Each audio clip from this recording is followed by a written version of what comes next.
Side note, before I start my review, I would like for you guys to check out and subscribe to my man Isaac Dillon's YouTube channel, the Spoiler Alert Network. They are huge WWE fans. They talk about all the latest news that's going around the WWE. They give you their insightful thoughts of each matchup. So please check them out and subscribe to my channel, and I sent you.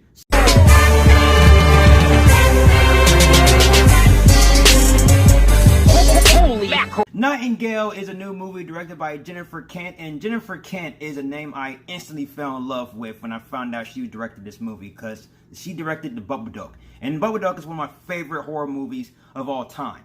I fell in love with that movie since day one when I saw that movie on Netflix. So The Nightingale revolves around this woman convict who was a slave, and then after a few unfortunate events happen to her, she tries to get her revenge on an officer who's being played by Sam Claflin, and it's pretty much a cat and mouse story, revenge tale revolving around her and the officer, and she's trying to chase this officer through the Tasmanian wilderness. And we have the movie The Nightingale. I can't really go in depth with this movie, because if I go in depth revolving around certain points of the synopsis, I'll be going into spoiler territory, because when watching this movie, the drive of this movie revolves around the tragic events that happen to the main character. And the actress who plays Claire in this movie, I don't know her name. She played Lyanna Stark in Game of Thrones, but I can't pronounce her name. It's Aisling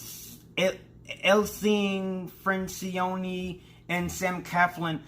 Like Aisling Francione, she plays the main character in this movie named Claire, and she gave an unrecognizable performance. It was just really brutal and really hard. Like, she really gave her all into this performance. She was phenomenal. I was just at awe. Also, Sam Claflin, he plays the officer, and obviously you will hate this character. If you watch this movie, you will hate this character, and Sam Claflin did a fantastic job of playing the hated character. This movie in particular, like, the atmosphere, it takes place during the 1820s, and it has like lots of racial profiling and racial turmoil, social turmoil. This film holds nothing back. It puts you into the down in the dirt along with the character. You are experiencing some traumatic events along with the character.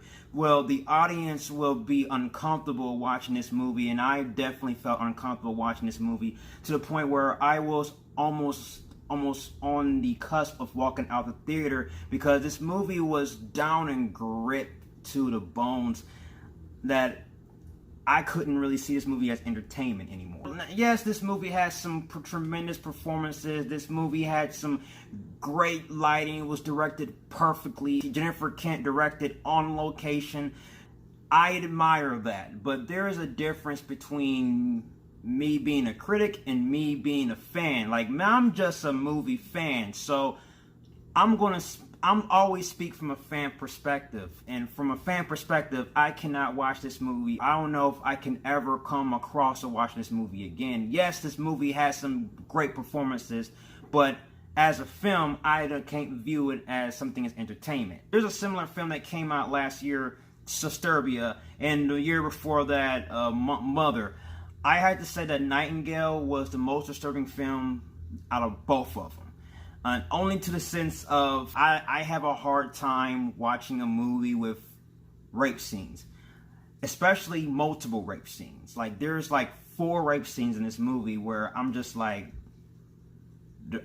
questioning the director. The guy, Demiker Kali, he plays the African American slave who was with the main character Claire. He had a fantastic performances, and Sam Claflin had a phenomenal performances. You will hate this character. I essentially hate everything about this character, and he did a good job playing this character. Overall, the movie was directed beautifully, had some beautiful lighting, beautiful shots. The atmosphere felt real. It felt like I was in this setting. You felt the scenery, you felt the atmosphere of the movie. It felt like a character. Jennifer Kent did a really good job of just bringing the audience in and having them experience the the turmoil that the main character Claire goes through. It's like you and Claire and the main character can feel the pain together, because I felt so much pain watching this movie. I'm still going to give The Nightingale a positive rating. Like I said, the directing was beautiful. It was phenomenal. The atmosphere was brutal as fuck. It definitely brought you into that world where you can experience everything the main character goes through. But structurally, I cannot consider this film as entertainment. It's just too much disturbing imagery that was in this movie I just couldn't take. By some, this might be viewed as an artistic film, but I cannot view this movie as art. Art is something that is phenomenal, that is great, and it's something that I love watching and love enjoying. For example, BVS, that's art, okay? So, guys, that's my review of Nightingale, and I want to apologize for those of you who might be disappointed in this review, but I'll see you guys in the next review anyway. If you like everything you see and you agree, subscribe to my channel and join me in the Batman family. You have been warned. Till then, ciao.